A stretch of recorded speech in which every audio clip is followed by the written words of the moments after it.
Let's round off another week with what happened on my universe mode. It's another show with fireworks.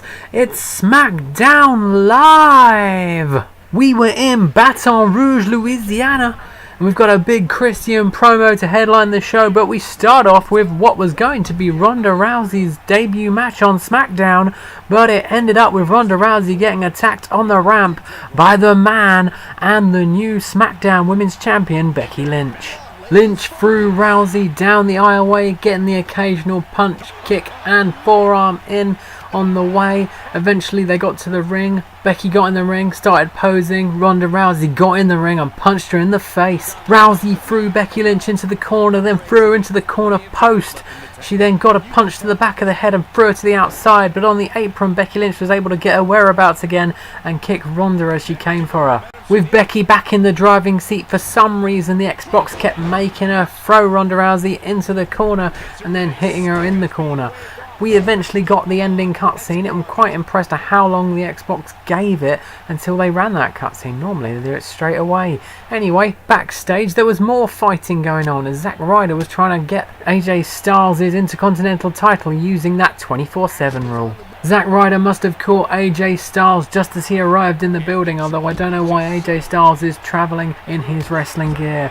Ryder hit a few moves, threw AJ Styles into a car, but eventually AJ Styles would reverse, hit a cool looking arm drag, a forearm which took Zack Ryder down, and then he threw him into a car. Styles now had the upper hand. He hit a huge brainbuster DDT, a huge weird looking sidewalk slam, and a huge powerbomb on the concrete floor. He rammed Zack Ryder into a railing and then hit him with an Oshi, which knocked Zack Ryder out, and AJ Styles was able to go about his business and get ready for his actual match later on in the show. Following that, we actually had a match as Bobby Roode, fresh off his win at TLC against Kurt Hawkins, was taking on Heath Slater. But before Heath Slater had even finished his entrance, Bobby Roode was in the ring hitting him with a spear. Once the match had actually started, Bobby Roode nailed Heath Slater with a TKO neckbreaker, a tilt-a-whirl backbreaker and a Roode bomb before sending the former three-man band member to the outside. On the outside, Bobby Roode hit Heath Slater with a Bubba Bomb and threw him over the barricade. Back in the ring, he went for a belly-to-belly suplex, but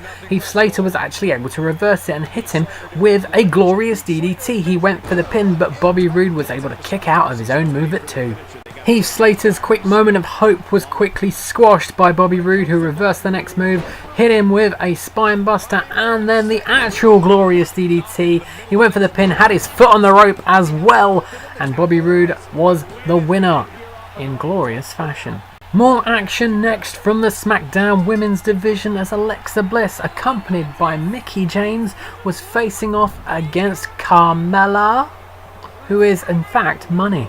The opening flurry of moves came from Carmella as she hit a side Russian leg sweep, a DDT, and just as she was gaining a head of steam, up came Mickie James on the apron to distract her. Alexa Bliss was able to get a rake to the back and clothesline Carmella to the outside.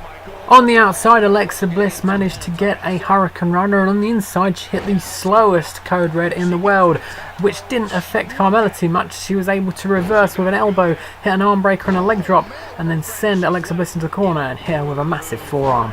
Alexa Bliss was able to wriggle out of Carmella's next bit of offense. She hit a drop toe hold and a wheelbarrow arm drag, which was really cool looking. Are you sure Alexa Bliss is the heel here?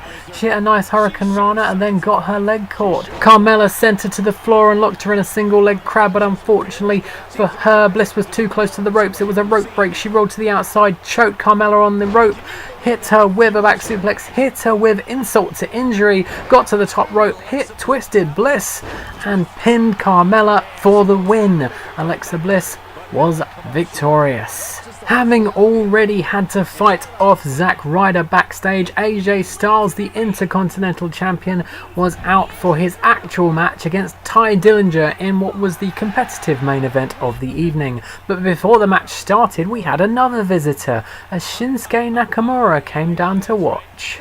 Why exactly Nakamura was down to watch was anyone's guess, but his intentions became clear later in the match. Before that, we actually had to start the match, which began with Ty Dillinger getting the early bits of offense in, starting with a neck breaker. He followed that up with a snapmare and snake eyes on the top rope, but this being AJ Styles, he managed to get a reversal in with an arm drag and a kick to the face. He followed that up with that weird sidewalk slam again. Styles carried on the cool offense with a pump handle gutbuster and a moonsault into a reverse DDT.